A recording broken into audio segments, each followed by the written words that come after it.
Welcome to the AC 24/7 Top Story Countdown. I'm Sonia Baghdadi. We'll guide you through the biggest headlines of the day. Our focus, advocating our rights, advocating health, and advocating Earth. Here's our pick for number 5.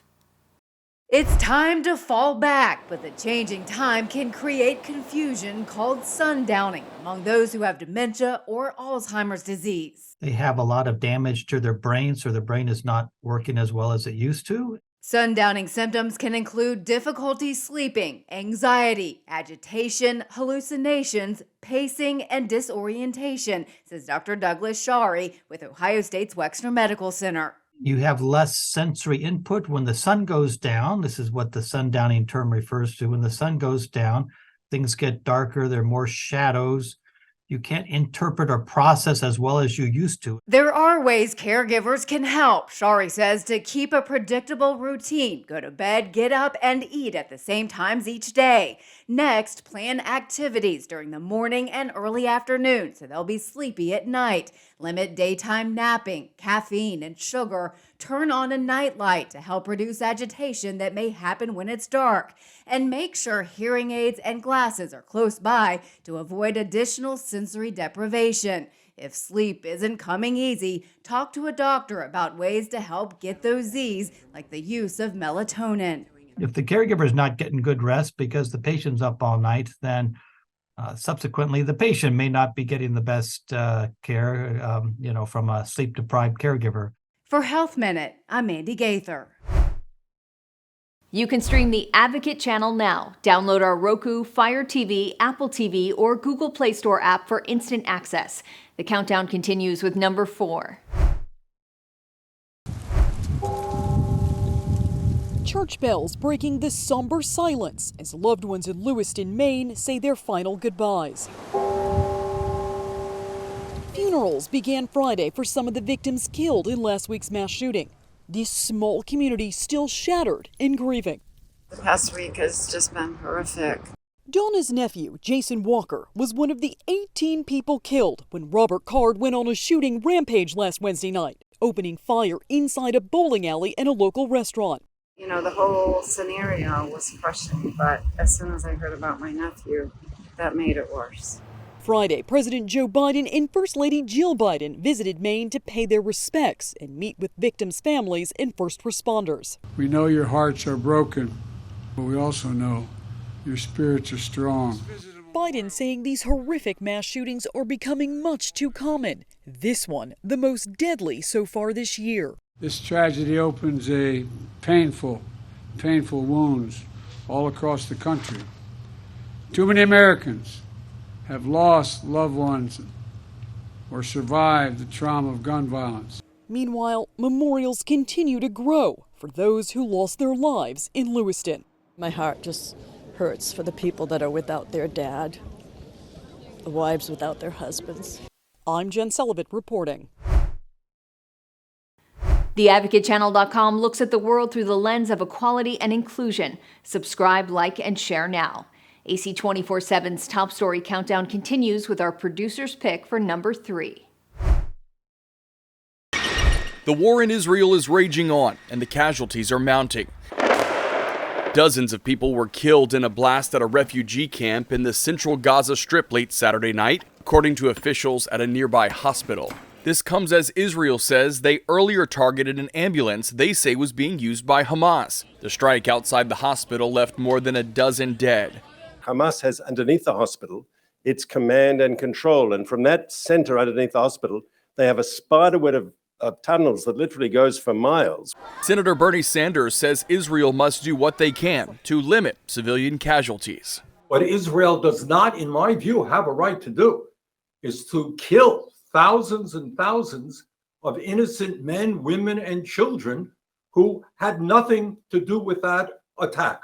U.S. Secretary of State Antony Blinken also met with Palestinian Authority President Mahmoud Abbas in Ramallah on Sunday as calls for a ceasefire escalate.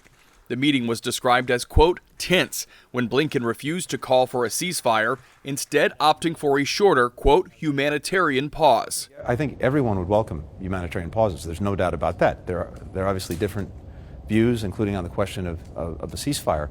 But there's no doubt from my conversations with all of our colleagues who were in Amman yesterday that everyone would welcome the humanitarian pause. I'm Rob Kirkpatrick reporting. Like the Advocate channel on Facebook for the best way to get updated stories that advocate for equality, justice, our rights, and more. AC 24/7 continues with today's Top 2 pick. Well, thousands of protesters marched through Washington and ended up here at the White House after that huge rally just a few blocks away at Freedom Plaza. Hours of speakers who called for an end to the bombings and the ground operations in Gaza, but also demanding that the White House and President Joe Biden call for a ceasefire and end its unequivocal support for Israel, saying that it could be a serious political issue for the president in 2024 if he does not call for that ceasefire. Here's what some of those protesters told me. My message to President Biden is, I voted for you and I regret it. Will you vote for him in 2024? Absolutely not. How I'm going to vote for him? I'm not going to vote for him because he's supporting Israel. He's asking for $14 billion to do more killing of the Palestinian people. And the organizers told me they had hoped this would be the largest Free Palestine rally in U.S. history. And while I can't confirm that, I can tell you it is by far the largest we have seen here in Washington since the war began last month.